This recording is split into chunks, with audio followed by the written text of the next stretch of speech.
अस्सलामु अलैकुम रहमतुल्लाहि व बरकातुहू। दोस्तों, आज का बयान है मुफ्ती शहरियार रजा साहब का। आप ये बयान को पूरा ज़रूर सुनें। अगर कोई आज रामगिरी नाम का खबीस मरदूद अगर मुस्तफ़ा की शान के खिलाफ बोलता है, उस खबीस मरदूद को हाईलाइट मत करो, उस खबीस मरदूद को चमकने का मौका मत दो। उस समाज में बहुत सारे साहब दलित हैं, गिरे पड़े लोग, संथल हैं, मुसहर हैं, कोई बहुत सारे चमार किस्म के लोग हैं। रास्ता चलते कोई चमार मेरे पैगंबर के खिलाफ अगर जबान खोलेगा तो हम उसको हीरो बना देंगे, हम उसको हाईलाइट कर देंगे। कोई मेरी माँ को गाली देगा तो हम 1 लाख लोगों को मोबाइल से शेयर करके व्हाट्सएप के जरिए बता देंगे कि मेरी माँ को इसने गाली दिया है। गाली को मैं जानता था, वो देने वाला जानता था, मगर हमारे कैसा बैठा है हम कि 1 करोड़ आदमी को मैंने शेयर करके बता दिया कि मेरी माँ को इसने गाली दिया है। जो नहीं जानता था वो भी जानने लगा। जो रास्ता चलते कोई चमार अगर नबी के खिलाफ बोलता है, बहुत सारी बातें खामोशी से सही जाती हैं, सुनी जाती हैं। अगर ज्यादा गुस्सा आए तो उस खामोश रह करके बस तनाई में मौका मिले तो बस कान दबा दिया जाए उसका। जहां 2-4 आदमी का कान दबा, फिर चौथा कोई चौड़ा चमार हिम्मत नहीं कर पाएगा, मुस्तफ़ा के खिलाफ बोल नहीं पाएगा। लेकिन ये इसको किसी को इज्जत दे देना, एक घंटा बजा के 2 टका कमाने वाला, वो अगर उसको कुछ रोटी नहीं मिलती है, वो हमारे पैगंबर को गाली दे के 2 रोटी कमाना चाहता है। इसी तरह कल कोई तिवारी बोला था, कोई खबीसा बोली थी, आज एक खबीस बोल रहा है। एक चैनल है, वो अगर कोई उसका अदीब बोल रहा है, कोई उसका फिलोसफर बोल रहा है, उसका हाईली एजुकेटेड कोई बोल रहा है, कोई आला तालीम याफ्ता बोल रहा है, कोई पढ़ा लिखा उसका शायर बोल रहा है, तो अदीब का जवाब हमारा अदीब देने को तैयार है, शायर का जवाब हमारा शायर देने को तैयार है, उसके फिलोसफर का जवाब मेरा फिलोसफर देगा। इस तरह से बात बात में सड़क पे किसी चौड़ा चमार की बात को लेकर के हम अपनी एनर्जी को लॉस नहीं करेंगे। इस तरह से बेशुमार लाखों आदमी है जो रोजाना चोरी छुपे हमारे पैगंबर को गाली देता है। हम किस किस के खिलाफ एहतजाज करते रहे? हाँ, कोई उसका पढ़ा लिखा आदमी, कोई बहुत बड़ा दानिश्वर अगर बोलता हो तो हम उसके खिलाफ सड़क पे आ जाएंगे। हम कहते हैं ये चमार बोला कि हमारे पैगंबर के खिलाफ, तो आपको तकलीफ होगी, हम आशिक रसूल होने के नाते तकलीफ तो होगी, लेकिन आपका चेहरा खिल जाना चाहिए। इस गिरे हुए की क्या हैसियत है इस हिंदुस्तान के कि हिंदू औरत सरोजनी नायडू जो पॉलिटिकल लीडर है, जो गैर मुस्लिम है, जो हिंदू परिवार से बिलोंग करती है, पढ़ी लिखी शायरा भी है, अदीबा भी है और सियासतदान भी है, उसने आज से कई साल पहले हमारे मजहब के ताल्लुक से और हमारे पैगंबर के ताल्लुक से एक जबरदस्त रिमार्क किया था। उस रिमार्क को बार बार पढ़ें, मौका मिले रोजाना पढ़ें और इन गैर मुस्लिमों को पढ़ के सुनाएं, उनको बताएं कि जो तुम्हारा जाहिल 2 रोटी कमाने के लिए वह गाली का सहारा लेता है, चूंकि वह डीएम बना नहीं, प्रोफेसर बना नहीं, आईएएस ऑफिसर बना नहीं, प्रोबेशनरी ऑफिसर बना नहीं, अब वह खाएगा कैसे? घंटा बजाता है तो जिंदगी भर 2 रोटी खाता रहेगा। फॉर्चूनर की ख्वाहिश है, मकान की ख्वाहिश है, उसको साहब इनोवा क्रिस्टा की ख्वाहिश है, तो अब चलो एक सस्ता सहारा है, इस्लाम के पैगंबर को गाली दो, सारे मुसलमान सड़क पे आएंगे, फिर हमारे लोग अब हमको हीरो बना देंगे, हमारे लोग कहेंगे वाह ये मेरा सेलेक्टेड नेता है, अब उनको नजराने देंगे, कोई इनोवा देगा, कोई साहब फॉर्चूनर देगा। इसी तरह से एक संत के पास 10-10 गाड़ियां मौजूद हैं। वो क्या? अपनी मेहनतों की बुनियाद पे नहीं, बस इस्लाम को गाली देना, इस्लाम के पैगंबर के खिलाफ बोलना, और इनके जो अंध भक्त हैं अब उनको अपना हीरो बना लिया। चूंकि हीरो वो बनाएगा उसी को जो गाली देगा, या वो गाली 2 रोटी कमाने के लिए वो देता है। उसकी बात तो सुने, सरोजनी नायडू की बात क्यों नहीं सुनी? वह हिंदू ब्राह्मण औरत, जबरदस्त पढ़ी लिखी खातून, वो कहती है I have been struck over again and again to see this indivisible unity of Islam when the azaan is sounded, the worshippers are gathered, the peasant and the king stand side by side together, the best embodiment of democracy can be seen 5 times a day in the mosque। हम इसकी बात सुने कि उस चमार की बात सुने। ये गैर मुस्लिम हिंदू स्कॉलर पॉलिटिकल लीडर ये कहती है मैं मुसलमानों की मस्जिदों को 5 वक्त नमाज और अजान का सिस्टम देखकर मैं हैरत में पड़ जाती हूँ। अजान होती है, नमाजी जमा होते हैं, और अमीर और गरीब, the peasant and the king, यानी किसान, काश्तकार और बादशाह, ये दोनों मिलकर एक सफ में जब खड़े होते हैं तो वो कहती हैं डेमोक्रेसी, प्रजातंत्र, जमहूरियत। जमहूरियत है कहां? नाम डेमोक्रेसी का है, कब्जा अगड़ी जाति का है। मगर जहां जमहूरियत का सच्चा मुजाहिरा होता है वो मुसलमानों की मस्जिदें हैं, जहां अमीर गरीब काला गोरा शहरी देहाती एक सफ में खड़े होकर कहता है अल्लाह अकबर, अल्लाह इज द ग्रेटेस्ट। ना कोई अमीर बड़ा ना कोई गरीब छोटा, अल्लाह सबसे बड़ा है। वो सारे लोग एक नारा लगाते हैं अल्लाह अकबर, अल्लाह इज द ग्रेटेस्ट, अल्लाह सबसे बड़ा है। वो कहती हैं जमहूरियत का शानदार मुजाहिरा 5 वक्त मस्जिदों में देखने को मिल जाता है। इसके आगे वो और आगे बढ़ के कहती हैं you find in London an Indian an Algerian and a Turk, India is the land of India is the motherland of Indian, India is the motherland of Indian. India एक हिंदुस्तानी का मादरे वतन है। Turkey is the motherland of Turkish, तुर्की के रहने वालों का मादरे वतन तुर्की है। Language is different, country is different, जबान अलग है, मुल्क अलग है।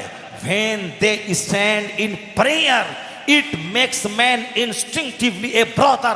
मगर वह हिंदू औरत कहती है जब लंदन में ये हिंदुस्तानी, ये तुर्किश, ये अलजायर के लोग सारे जब आपस में मिल के नमाज के लिए खड़े हो जाते हैं, मुल्क अलग, जबान अलग, अलग अलग काम से इंग्लैंड आने वाला, नमाज के वक्त सारे लोग जब खड़े होते हैं ऐसा लगता है कि दुनिया के ममालिक के इख्तलाफ की सारी दीवारें इस्लाम ने तोड़ दी है और आदम की औलाद को नमाज के जरिए एक खानदान का भाई बना दिया है।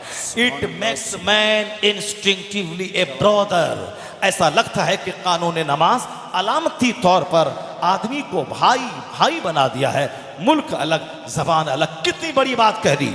हम इनकी बात को बार बार पढ़ें तो उस रास्ता चलते किसी गिरे पड़े हुए खसीस और रजील और खबीस की बात को हाईलाइट करें। बस राजनीति की दुकान चमकाने के लिए सड़क पे आ गए। जरा गौर से सुनो, इसी हिंदुस्तान का डॉक्टर रामकृष्ण राव एक बहुत बड़ा जबरदस्त गैर मुस्लिम मैसूर यूनिवर्सिटी का प्रोफेसर, जिसने मेरे पैगंबर की तारीफ में एक किताब लिख दी। वह हिंदू है, प्रोफेसर है, पीएचडी डिग्री होल्डर है और एक बहुत बड़े कॉलेज का लेक्चरर। वो क्या लिखता है अपनी किताब में?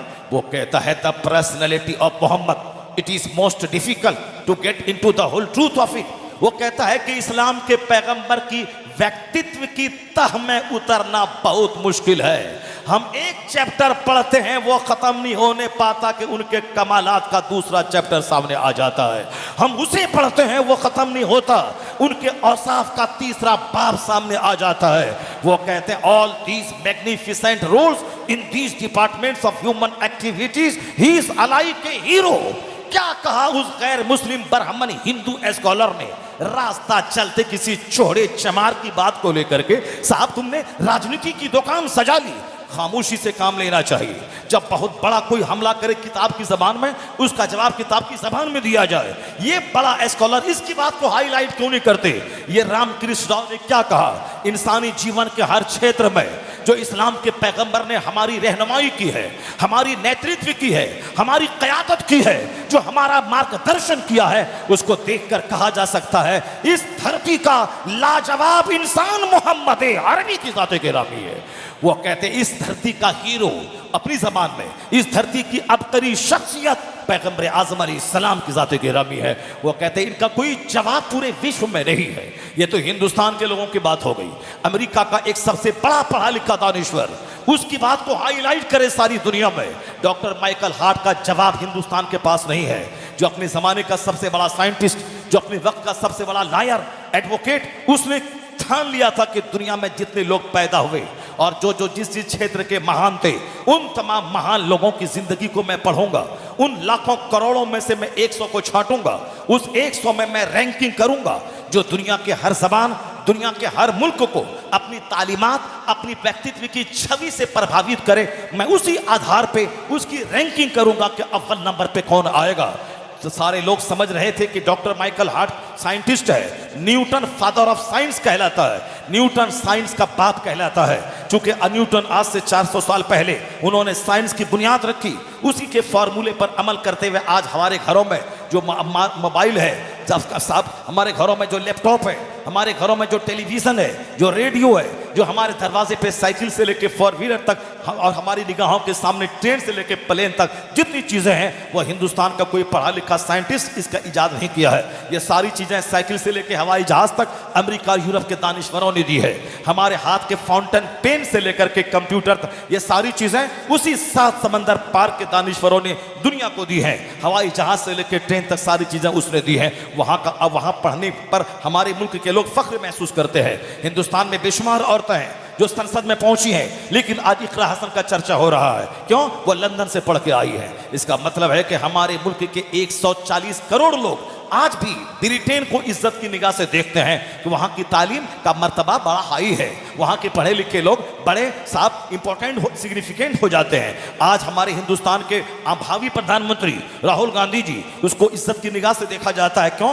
ये दिल्ली यूनिवर्सिटी के प्रोडक्ट नहीं है, ये कैम्ब्रिज के पढ़े हुए हैं। इसका मतलब है कि कैम्ब्रिज का अपना एक महत्व है, ऑक्सफोर्ड का महत्व है। तो हिंदुस्तान का लुच्चा लफंगा अगर हमारे पैगंबर के खिलाफ बोलता हो तो इन लुच्चों का जवाब हम नहीं देंगे। उसी 7 समंदर पार का दानिश्वर जिसने हवाई जहाज दुनिया को दिया है, जिसने ट्रेन दुनिया को दिया है, उसी अमेरिका का डॉक्टर माइकल हार्ट, उसने दुनिया के सारे विद्वानों की जिंदगी को आंख की पुतलियों में समेट लिया और उनके सामने 100 बड़े इंपॉर्टेंट लोग थे। उसमें गांधी भी थे, चर्चिल भी थे, नेहरू भी थे, गौतम बुद्ध भी थे, महावीर भी थे, न्यूटन भी थे, आइंस्टाइन भी थे, लेनिन स्टालिन भी थे, मसूलिनी भी थे, हिटलर भी थे। ये जितने बड़े बड़े लोग कहलाते हैं, कोई राजनीति क्षेत्र के, कोई अदब के क्षेत्र के, शायरी के शोबे के, सियासत के शोबे के, एग्रीकल्चर के शोबे के, जितने भी डिपार्टमेंट्स हैं, हर डिपार्टमेंट में तो महान लोग हुए हैं। उन सारे महानों की जिंदगी को पढ़ लेना, उसके बाद अब उसको एक शौक में रैंकिंग करना कि अव्वल नंबर पे कौन, 2 नंबर पे कौन, जो दुनिया के हर घर को प्रभावित किया हो, दुनिया का सबसे बड़ा महानतम कामयाब तरीन इंसान हो। उन्होंने मेहनतें की और कहा था मैं अकीदत की बुनियाद पर रैंकिंग नहीं करूंगा कि मैं मोहब्बत जिसकी तरफ ज्यादा हो मैं उसका नाम ले लूं, नहीं, मैं हकीकत की बुनियाद पर रैंकिंग करूंगा। चाहे मेरी तबीयत के खिलाफ, मेरे मजहब के खिलाफ किसी का भी नाम आ जाए, सच्चाई रियलिटी की बुनियाद पे मैं रैंकिंग करूंगा। अव्वल नंबर पे, 2 नंबर पे कौन आएगा।